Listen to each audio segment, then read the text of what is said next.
Bonjour, bonsoir. Nous avons le réel plaisir, très chers téléspectateurs, de recevoir pour vous une grande personnalité que vous allez découvrir. Elle nous parlera de sa vie, carrière musicale et pourquoi pas aussi, vous aurez un témoignage. C'est bel et bien la sœur Alda Maunga Ngondankoi, Motomonene Kati Nankolo. Voilà. Bonjour, Maman Alda Maunga Ngondankoi. Bonjour mon frère Dodo. Toyambio na émission Grand Homme. Est-ce que Oza Motomonene? Ben oui, yo posa Motomonene. Po toza bana les rois des rois. Toza ba prince, ba co-héritier du Christ. Toza ba tuminene. Très bien. Alors nous sommes dans un cadre un peu différent. Mais elle nous convie na showbiz. D'abord, pourquoi tu as l'émission Awa Grand H pointé au Salango. Ah, tu as l'émission Awa parce que le dimanche 10 juillet, tu as un concert ya munene Awa Bandeko. Concert au Topé en combo Maison Blanche. Donc voilà, tina tu es sala. Après on laxa Bandeko ke.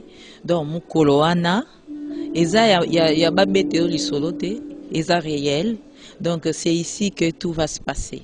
Donc tout bengi bino boya et belé pour la mukolo wana to célébrer mon nene na Nzambe. Voilà, alors première rubrique qui est Alda Maunga Ngondankoi.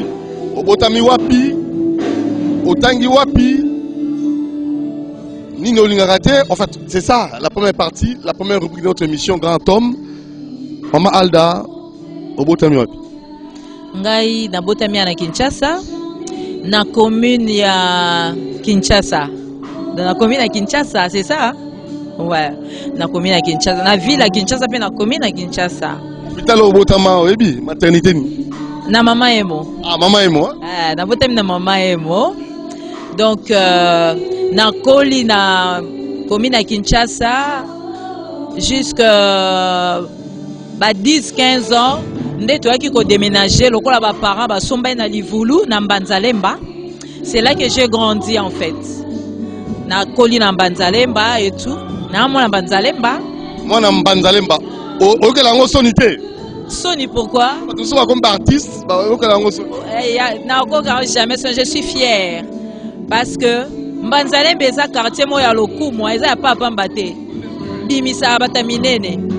Donc voilà. Nakoi na Mbanzalemba na nde na yo bala nde na Longwe kuna na vanda muke na Rigini et puis na nde na yo kende na mikili ya poto et puis voilà na tangi ba classe na ngai quand même na ba différentes écoles mais na décroché diplôme na ngai na Institut Badiadingi na Institut Badiadingi et na habité. Voilà, alors mais na habité aussi diplôme d'état mais seulement ton idée bon mouké ba la classe nabino ba la classe na obotanga na bango. Vous avez encore l'idée, il y a quelques noms? En tout cas ba oto tanga ba mingi to kutana kuna na miki da poto ba mami akachi ba bantseka biso nyos to kutana na bango kuna. Donc awa bien sûr na pe na ba camarades. Mais Mousso Azana Lubumbashi, Lorraine Midi, n'a pas ses mbote. Alda Maunga Ngondankoi, Obali, Banaboni, Papa Komonani. Koui Bagno Soana. Yango réplique Liboso. Quand on paye Bananuyo. Ok. Ngai Naza épouse, mère de 3 enfants. Je suis l'épouse de Paul Gaspard Ngondankoi. C'est moi son épouse. Voilà. Alors, n'habitez nini oyo olingaraté na comportement bateau. Quand on fait un bateau, qu'est-ce que vous détestez? Olingaraté ça la té. On supportera difficilement. Hypocrisie. J'aime pas les hypocrites. N'enga ba hypocrite parce que azo solisayo tu rata azo saloma be. Ce que j'aime pas c'est ça. N'enga ba hypocrite. Alors événement oh ça là passe mi na vie. Et ça là la personne qui événement événement est belé. Ça là, oh, choquant, Makassi. C'est belé. Mambo est belé, choquant. J'ai été déçu, j'ai été humilié, j'ai été trahi.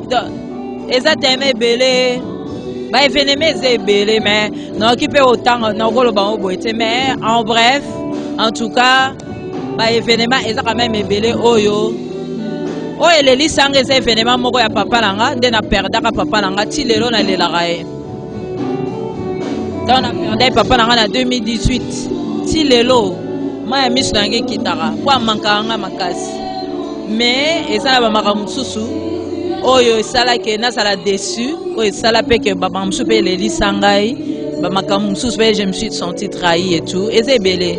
Mais oui, parce que l'événement, il peut ça 5 ans, oui, ça va bien, ça, Kanissa. L'événement, il peut ça vraiment joie, immense. En tout cas, l'événement, il peut ça vraiment 5 ans dans la vie, makasi.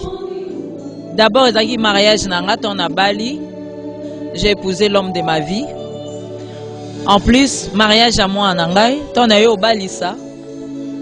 Namoni que non, je suis fière. Nabimi si pe lelo muto batupe ba sepeli na ba bali. Donc ezaki événement moko esengo makasi pona ngai. Voilà. Mabota bana.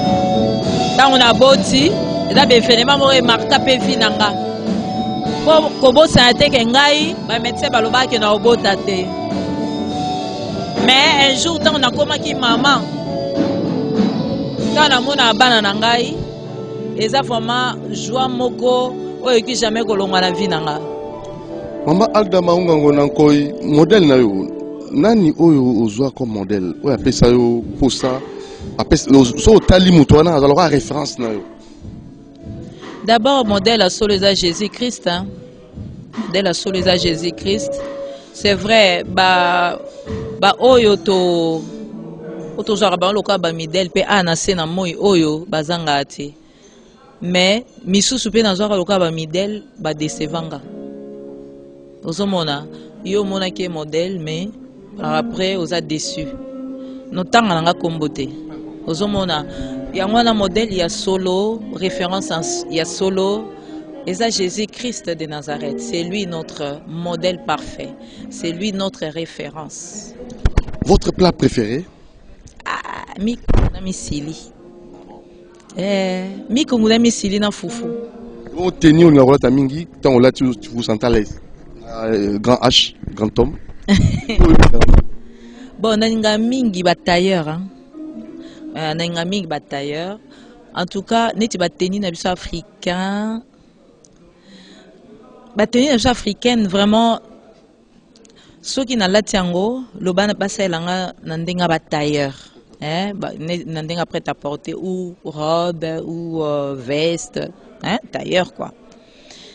Là, on est très à l'aise, mais ma puta on est très à l'aise.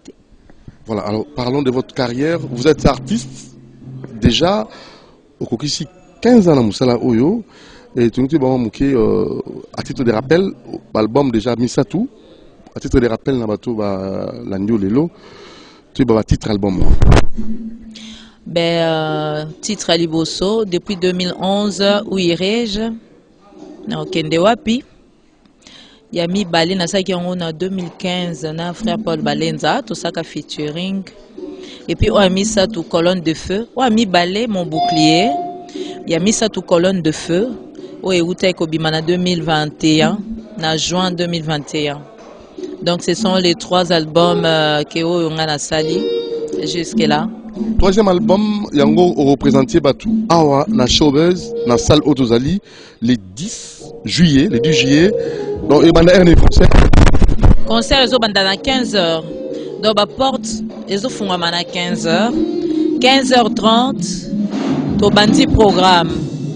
Bandeko na basombi ba billet ba se déranger te ba sombata na entrée. Oye avant 14h pose à place na yo. Bino mo bomoni ka sala ngo eza vraiment salle moko bien. To 10 000 francs. Omoni oza en place moko bien, confort à bien 10 000 francs à pamba. Pona na cause moko, cause ya orphelin. Pour to aider orphelin na biso. Donc to banda 15h. Porte fungami. 15h30, tu bandi programme Nabiso. Billets en a 10 000 francs. Voilà. Alors, particularité à concert, Oyo, maman, Arobeta, concert la monnaie. Voilà. Particularité dans Yangoana, mère et fille, Nakatia thème Maison Blanche. Maison Blanche, pourquoi? Parce que Maison Blanche, et ça, combo, Nzamba Pesa, Sotanga Kutana Ginabiso. Tozana un grand témoignage. Boya Mukolana Boko, témoignage, Wana. Boye Bake Nzambo, Bisoto Sambelaka, Tilelo Salaka. Nzambo, Bisoto Sambelaka. Tilelo Zanabiso, ça réel.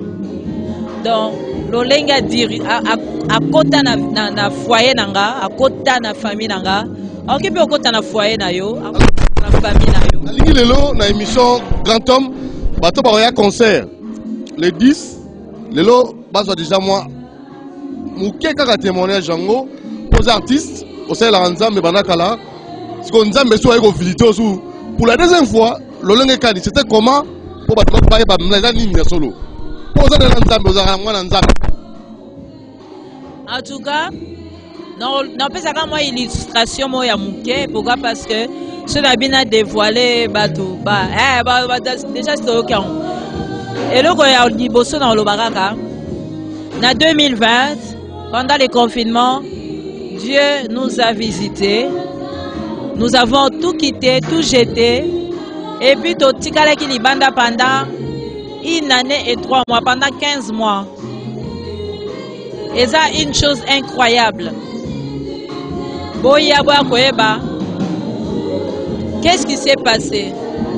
Qu'est-ce qui s'est passé réellement pour que tu se retrouves Libanda, pour que tu bois Kanyonso, pour accepter volonté en Zambé. Donc, vous êtes tous les bienvenus. Boyana esprit à l'Osambo. Boyana esprit à. Il y a qu'à critiquer total à ceux qui n'engagent pas. Il y a un Samba parce que il est mort le roi de roi Gozala. Wanazo c'est la bino. Mutuna mutako soit par nae. Et là on sait la bino kayango wana. Dans moi extrême qui a témoignage. Les jours là, pourquoi on soit en long et en large. Voilà. Alda Maunga Ngondankoi, Sir Alda, notre invité, la grande personnalité que nous recevons pour vous dans l'émission Grand Homme, Maman Alda. Babengyo motomonene obité, toza monene pour Nzambe otondimela la monene.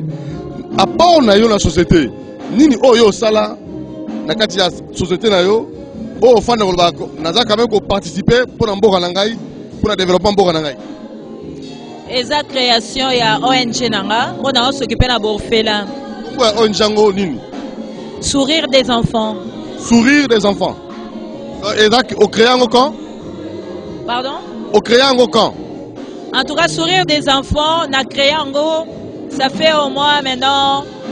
Parce que na Europe, ils ont déjà reconnu depuis 2017. Na bande ko c'est aka ba papier na mboka na biso. On a banda musala na installé ango. Mais depuis 2017, Nazaki déjà, Namiki la poto déjà Zaki reconnu. Donc, Awa, Naza déjà na ba orphelin, on a aidaka. Et ça, que ce na aidé, faut na benga presse, pour bala qui ça non. Na aida orphelin, mais si koyo, Nazo créé structure nanga moko pour aider ces enfants là. Naza déjà na bana, na déjà na 15 enfants. On a aussi en charge. Pour le moment, naoluke la bango esika poto banda ko aider bango. Donc voilà, c'est un peu ça. Et ça moi apporte aux alipes ko amène ya komema na société na biso. Pourquoi domaine ya orphelinat? Pour le domaine orphelinat. Non, parce que ezali vocation na ngai. Nzambe nda tindinga na salango. Déjà on peut vous contacter bon ça pour ba orphelin ba ebele na mbogo. Ba yara bango nyo soto yo moko pona mutu oyo osunga. Ngana opona te. Bien sûr, toki ko aider batu nyo sote. Impossible. Mais nazui quelques bana, na besoin bana ya mikie. Na tranche ya de Donc, 2-3 ans jusqu'à 9 ans. Ma tranche wana. Pour la bande la bango mike ngamona éduqué bango. Ngamona pesa bango affection wana. Ngamona la kisa bango nzela na tangisa bango. Si mukona tika mokili oyo. Voilà. Alors, vous avez 3 albums. Mais maintenant, Colonne de Feu. Oyo officiellement mise à la disposition à Méloman le 10. Particularité Colonne de Feu Zanine. La particularité de cet album-là. La particularité de Colonne de Feu. Ouais. Nala dit bien, pardon. Et album Colonne de Feu. Ni la particulier dans la carte. En tout cas, particularité dans la repentance. Parce que c'est une chanson qui a été vraiment inspirée et le Seigneur a insisté là-dessus. La repentance. Bon, la motema. Zamba Zolela. Le Seigneur est déçu. Ada déçu na bananae.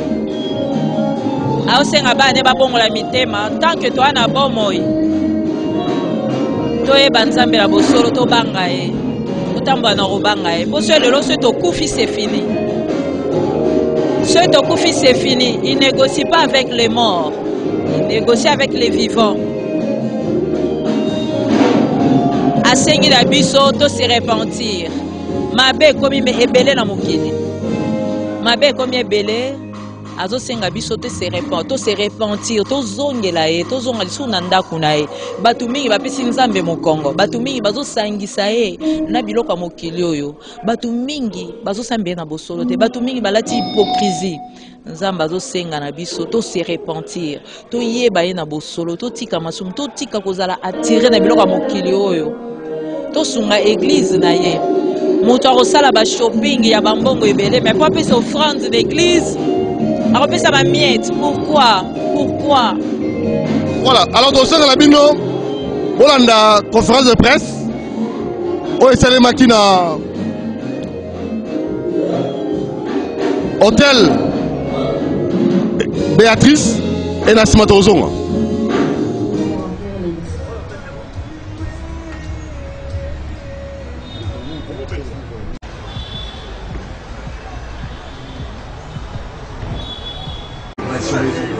Voulez-vous revoir ce que l'Éternel a fait? Passe.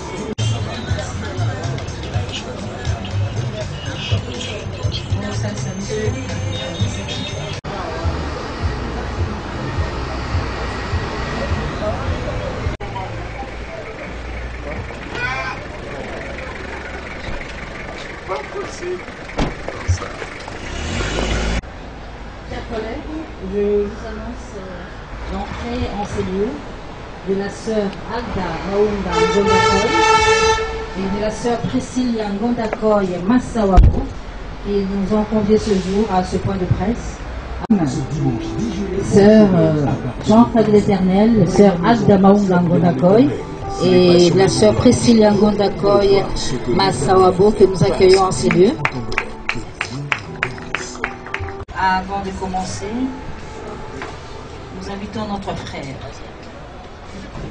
Jacques Poutet. Le maître des temps et des circonstances. Tu avais déjà prévu. Ça fait plus de 15 ans qu'elle est dans le monde gospel. Et aujourd'hui, nous parlons de la colonne du feu, qui du reste sera présente à l'action de grâce. La sœur Priscilla Ngondakoy, Ma lettre. ma lettre. Merci. Allô? Merci beaucoup. Je vous salue tous au nom puissant de notre Jésus-Christ. Je vous dis bonjour. Vous allez bien? Tout va bien? Na sepeli vraiment mingi ko mbabino katina oesika. Na pamboli bino na kombo na Yesu. En tout cas, j'espère que tu auras passé un très bon moment. Pour la chose qui est très important pour la journée à l'élo, pour la conférence de presse Oyo, pour parler de la gloire de Dieu, pour parler de tout ce que le Seigneur a fait pour nous et pour parler aussi et pour vous dire que notre Dieu est réel. Donc voilà, on va parler un peu de l'album, on va parler aussi un peu de notre témoignage, de tout ce que le Seigneur a fait pour nous. Donc voilà, Togo Salango na bilingue, Ngai Nazawana pour la Lingala, Priscilla Azawana et Azapona français. Vraiment, je vous souhaite tous le bienvenu. En tout cas, tout passer moment Oyo dans la paix du Christ. Je m'appelle Priscilla Ngunda Koimasawaba, je suis récemment mariée. Et je vais un peu vous raconter mon témoignage en quelques lignes. En 2011, j'ai malheureusement été abusée. Et à partir de là, il s'est passé beaucoup de choses dans ma vie. J'étais brisée, j'avais beaucoup de haine, surtout envers les hommes. Je me disais que jamais je ne me marierais. Et quand j'ai rencontré le Seigneur en 2020, le Seigneur m'a montré l'état de mon cœur et il m'a dit que j'étais remplie de haine. Pourtant, je priais. Je suis issue d'une famille chrétienne, donc je connaissais le Christ. Je savais que Jésus était mon sauveur. Pourtant, j'avais la haine dans mon cœur. Et le Seigneur m'a montré cela. Et il m'a dit clairement, avec ce cœur, tu n'entreras pas dans mon royaume. Alors, tu dois pardonner. Et j'ai dû pardonner. Et c'est à partir de ce moment-là que je suis entrée dans une phase de restauration par la grâce du Seigneur. Et grâce à Dieu, il m'a restaurée. La preuve, moi qui disais que jamais je ne me marierais, je me suis mariée il y a 3 mois. Voilà. Merci. Merci Priscilla pour cet émouvant témoignage. Alors, chers collègues. Merci pour la question, le frère Jordache.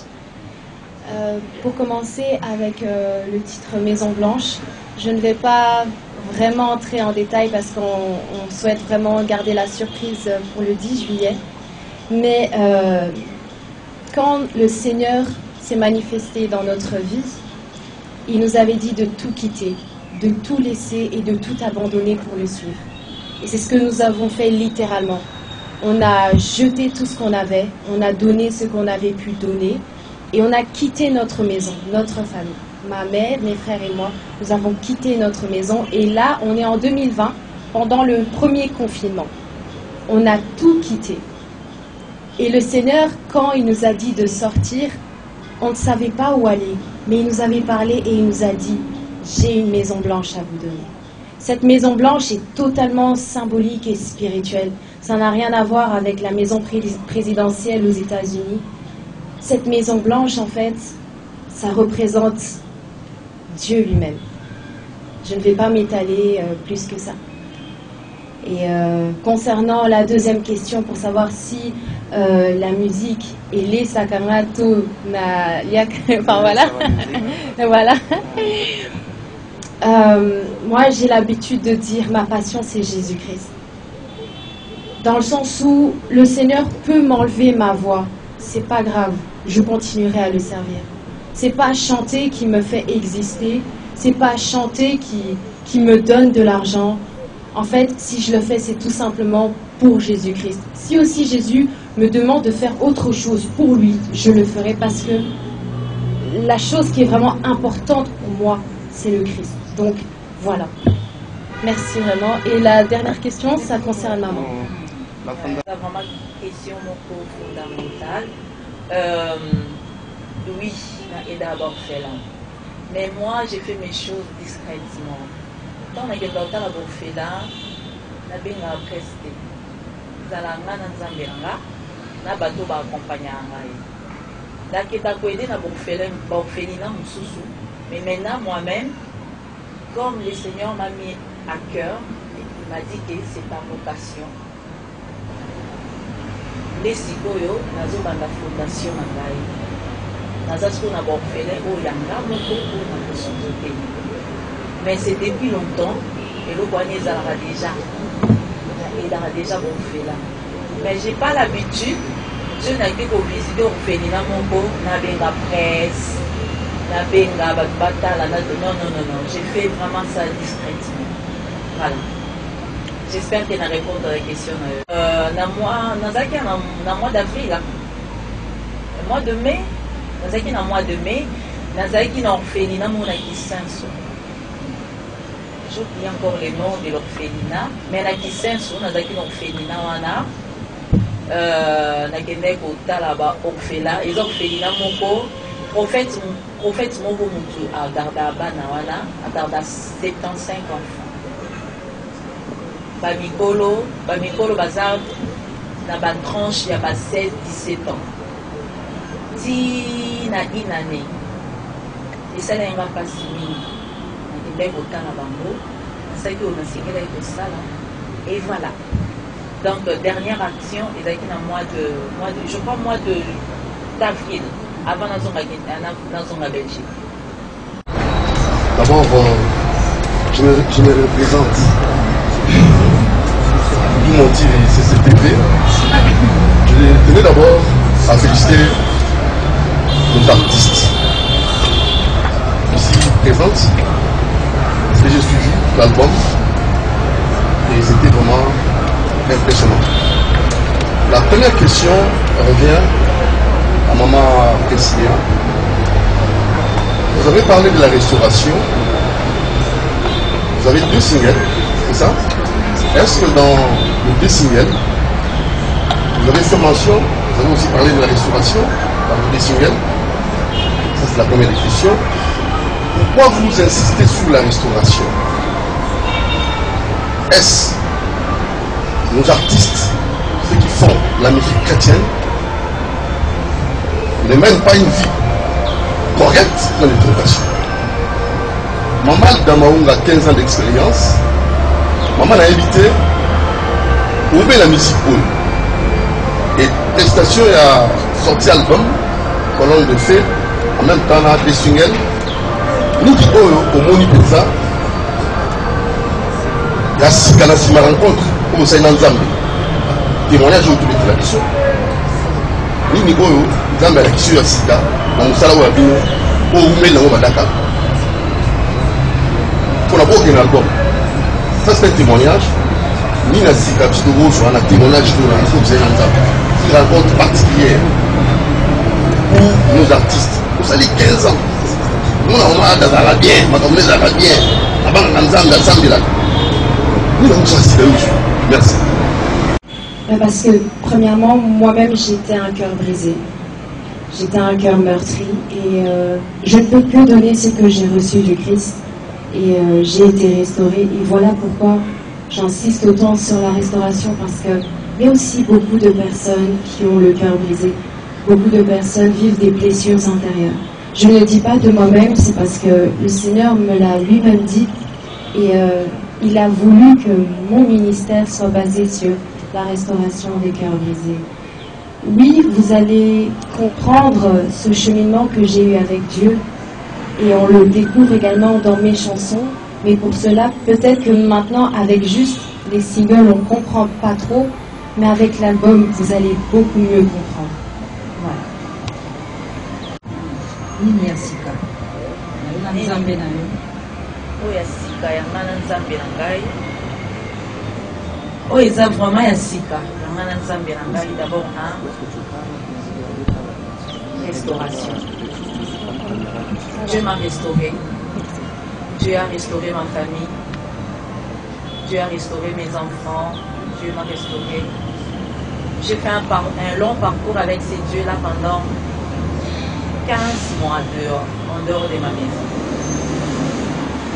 C'est pas quelque chose de facile. C'est quelque chose où ça ne va pas dans sa tête. Et logo vraiment ya sika oyo et salami na vie na ngai yango wana. Yango na lobi concert oyo eza ou pas ba concert nyonso na beta. Eza ou pas ba concert nyonso na beta kati. Eza concert oyo ya Sœur Alda, la nouveauté. La nouvelle Sœur Alda. Naïmbe la Ramzambe, oui, bien sûr. Ça fait 15 ans yango. Naïmbe la Ramzambe. Mais ça fait maintenant 2 ans que je fais un parcours avec Dieu. Le Seigneur, quand il est venu tout changer dans ma vie.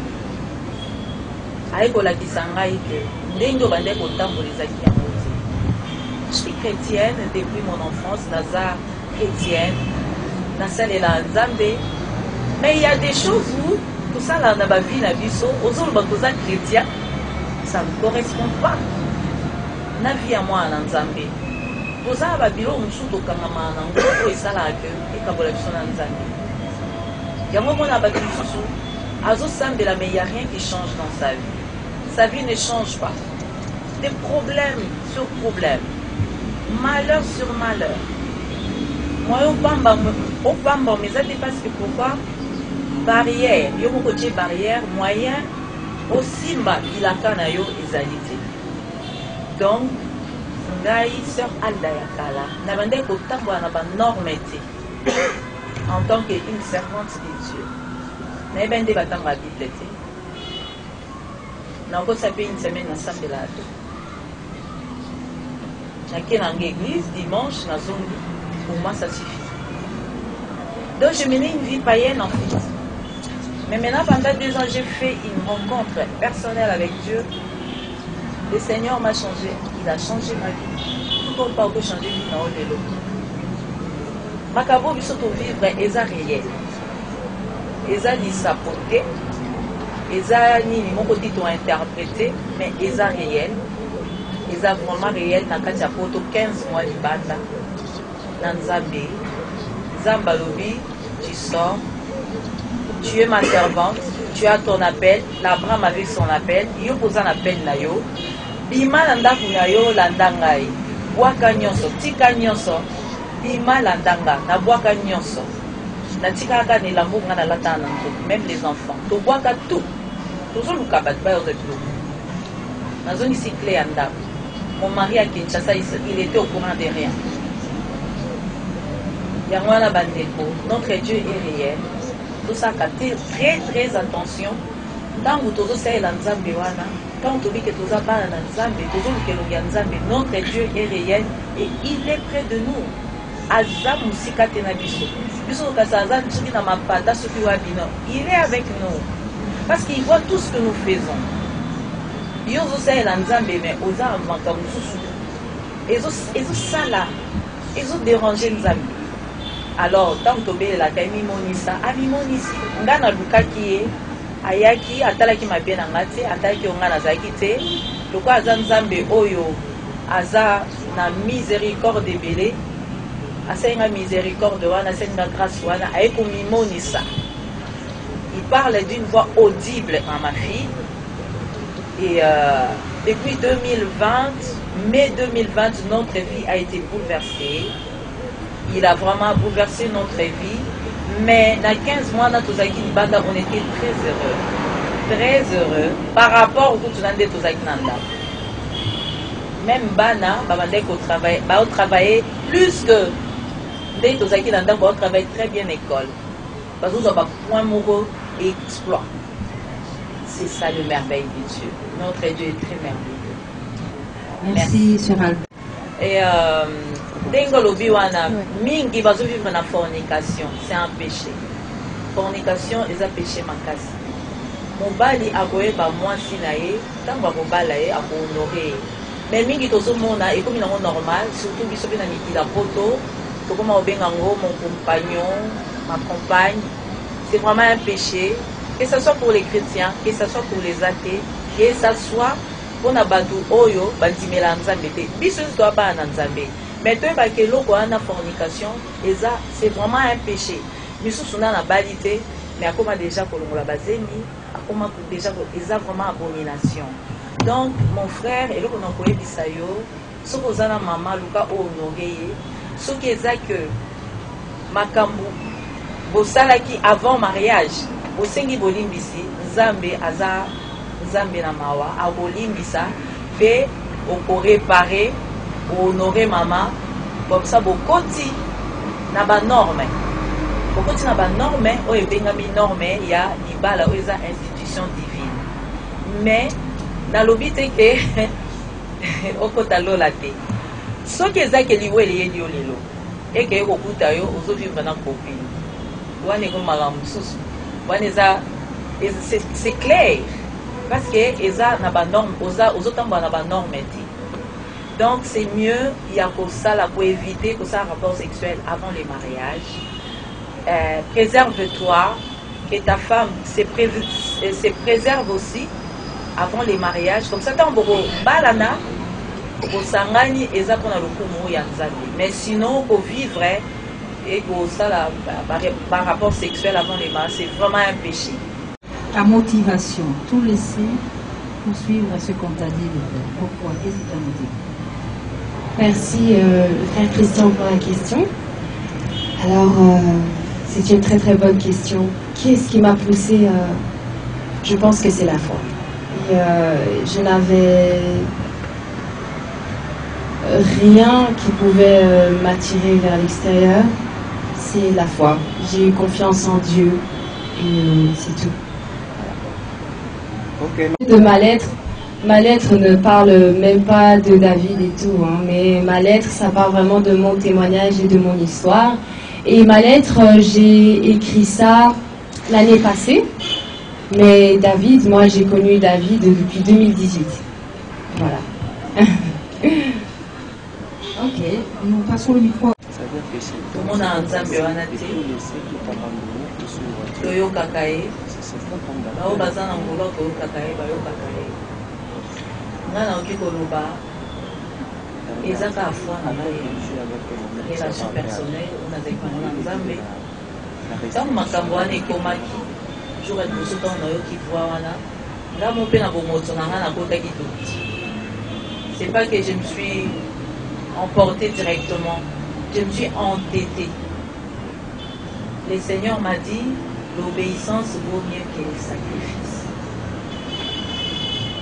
C'est que le Seigneur voulait m'apprendre, il voulait m'apprendre de ne pas compter sur personne, de compter que sur lui.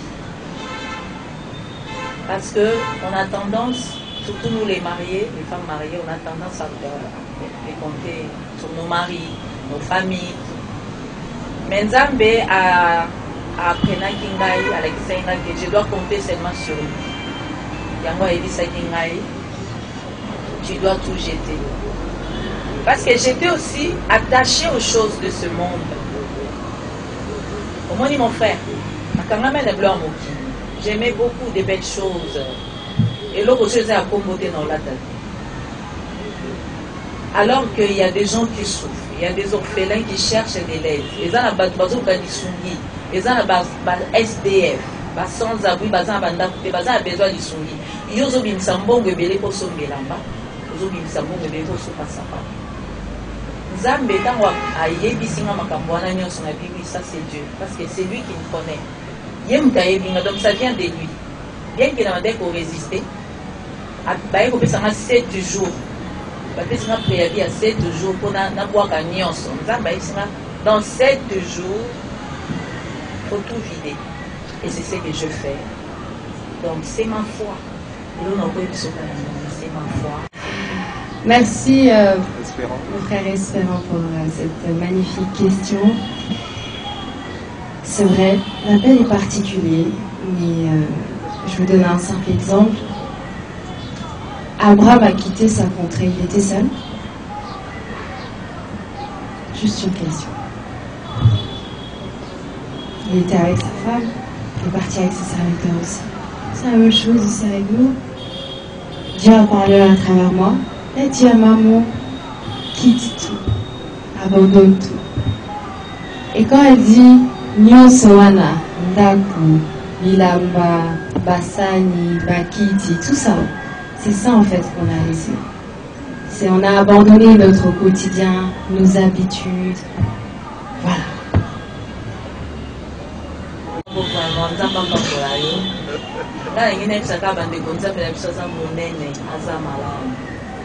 C'est tout ce que nous voyons ici, vanité de vanité. C'est ce que le Seigneur voulait me montrer. J'ai une belle maison, j'ai des voitures, j'ai ceci, j'ai ça. Il va qu'un jour tu vas le laisser. Moi aussi j'étais comme ça. Je m'attachais trop à tout ce que j'avais. Le Seigneur a eu la vanité de vanité. Tu dois tout abandonner. Abandonne ton quotidien. Tout. Prends tes enfants et pars. Tu comment qui va SDF, dans son sens, tu dois la dibanda. Bandé que là, on a un hôtel. Tu as qui son adresse. Tu as qui son adresse. Tu dois mettre là, on a un hôtel.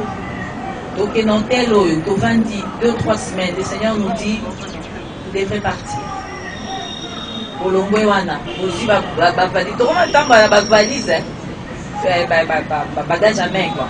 Vous dites juste le nécessaire, en fait. Pendant 15 mois, on a 2000 batailles à la télé. On a les réseaux sociaux, on était privés de tout. On était qu'avec Dieu. Et on était bien. Apparemment, curieusement, on était bien. Pour ça qui vraiment très bien, très à l'aise. Mais entre-temps, on s'est posé des questions. Mais Seigneur, pourquoi? Pourquoi tout ça? Il faut quand même Nanda. Il faut quand même voir. Des fois, il nous disait, il nous répondait, est-ce que mon fils avait une maison? Jésus avait une maison. Je dis, je ne connais pas Jésus quand même. Mais c'est que le Seigneur voulait nous apprendre seulement qu'il n'est pas à ne pas être attaché aux choses de ce monde, parce que vanité des vanités, tout passera. Un jour, avant de ma vie hôtel en hôtel, tu l'as la libanda. Tu l'as la libanda dans sa vingtaine. Le Seigneur, Aline Katali, sa vie songo. Pourquoi? Parce qu'elle dit, Alda, tu sais pourquoi tu es dehors? Pourquoi on l'a dit libanda na bana? J'ai voulu t'enseigner. Combien de fois les carabas sans abri? Ça va s'engager pour mon repère ça va côté. Ah, on doit payer sa terre. Les bateaux va s'engager à bon, je ne donnais pas. Abi, mais combien de fois au bandé ko les kanga ngai Jésus na mila qui sera na batouana, na mila qui sera na babola. Combien de fois bako senga yo mbongo et on se bandé ko kata moi lipa on sera repère ça va monter. Alors je voulais t'apprendre. Kola la libande ça la kanini. Bato mona libanda mso za famille mon ba libanda ba mso ba sala ba 10 ans, 15 ans libanda na poto. Bana banda kuti bazo telenga na bagara ba métro. Yo za na confort na ndako na yo. Combien de fois au pensant à bango, au même moment ta moi et l'eau pour couper sa bango ba dia. Donc simplement le Seigneur voulait nous enseigner tout ça. Parce que pour le moment, na ko le kamubola. Pour le moment, comme on entend, bien sûr je ne peux pas aider tout le monde, mais mon toit s'est présenté devant moi, on peut les cahiers. Voilà. Donc, merci mon frère. Na banana particularité. Particularité, on a naza maman et aza mwana. Ngai normalement particularité dans la rumba. Je suis très à l'aise dans rumba. Je suis très à l'aise dans rumba. Voilà. Et n'habitez one est à côté technique. Et Cilia, elle est voilà. Elle est dans tout, hein. Bon, pas dans tout non plus. Bon, pas dans tout, mais peut-être elle-même elle va répondre à ça. Mais elle c'est beaucoup plus. Tu peux répondre oui, à ça. Je suis plus à l'aise avec des chansons en français. Même si avec les chansons lingala aussi je peux chanter, les chansons d'adoration aussi. C'est surtout ça qui me caractérise un peu. Voilà. Voilà côté technique. La showbiz, c'est ce qu'on découvre dimanche, la showbiz. Au Bombéla solide. La showbiz, au Bombéli Bino, une partie à témoignage, pour Atozo le Baka ba extrait. Au Bombéli une partie à témoignage, il y aura la louange d'adoration. Na podium, maman na mwana. Banzembo angwatuma pe ezali. Banzembo ya adoration, comme je suis adoration ezali. Pardon? Oui, on va demander au manager des... Il y aura aussi d'autres surprises, hein. Il y a aussi des invités surprises. Voilà. Comment vivez-vous votre vie d'artiste au niveau de Bruxelles avec d'autres artistes? Oui, c'est vrai que... Maman Damaunga Ngonankoi, Tomoni Mona, na maman, et à répondre à ma question, et pour répondre à ma question, vous ne trouvez pas que c'est un danger qu'au côté de moi, na makambo ya musique, na mboko yo? C'est pas moi, c'est Dieu. Nzambe nde mutalingeza la bongo. Siko linga na sana. Ye moko lokola lingeza la bongo, ye moko obatela ye. Ye moko tambola na ye. Voilà. Ezangate. Parlez un peu parce qu'il y a une conférence de presse au moment où je suis événement Oyo, elle est 10. Nzambe a visité Bino. Nzambe a orienté Bino. Est-ce qu'il y a encore des histoires au Batoro Yeba Oyo Yebi? Parce que vous avez une intimité, vous avez une côte. Maintenant, bateau va le 10 juillet. Ah, on a showbiz, place tout fan, place pour ça la répétition. Qu'est-ce que vous réservez? Qu'est-ce qui va se passer réellement? Pourquoi on le rend? Je le sens. Toyebite, toyebi magambo elekate. Toyebi magambo elekate yo nanga toyebite. Biso to sali programme na biso en tant que les humains. Mais ce que Dieu va déverser ici, on ne sait pas.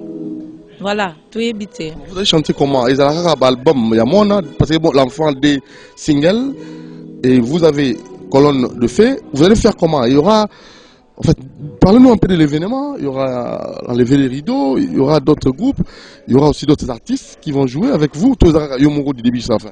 Mais non, avant tout banda, enlever les rideaux Ezali, enlever les rideaux Ezali et tout.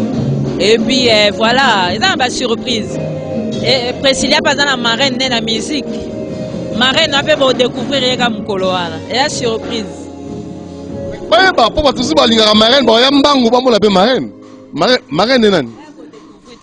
À sa partie, ça menait Mboko. Artiste amené Mboko. Et la surprise. Voilà, à Osana Bilongo. Aroya le dimanche à Osala, parce qu'il y a marraine.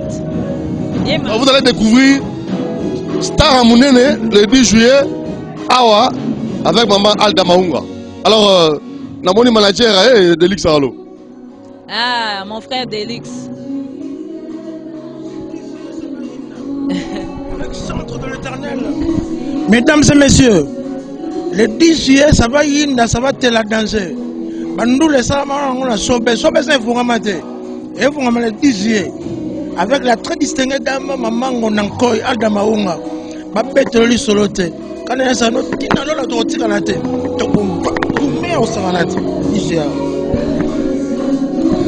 Voilà, alors vous comprenez, manager Autoloba, dans les 2 juillet, Awa et aux Assomo.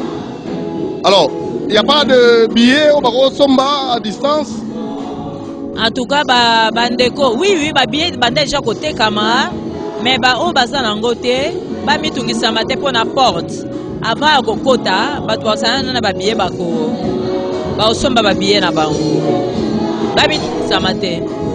Sir Alda, tu es dans Souka déjà? Olinga RDC? Olinga Mbokana? Hey!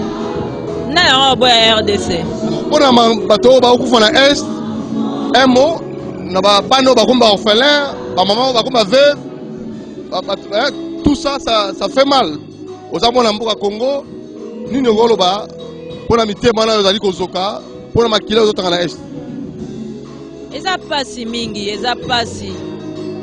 Mais, Nzambe na telema. Nzambe na kotema to bondela mingi pona mboka na biso. To bondela mingi. To kolo bango boete. On prie et Dieu parle aussi pour notre pays. Mais un jour notre Dieu se levera. Le temps n'est pas encore là, il va se lever. Alors pour clore, vous avez des remerciements? De remerciements? Pardon? De remerciements. Pas remerciements la manane. En tout cas, on a remercié Bino Nyonso. On a remercié chaîne CCTV. Moron Djambe. Merci beaucoup de voyager en émission à Bino. Zamba Pambola Bino, Pambola Bino.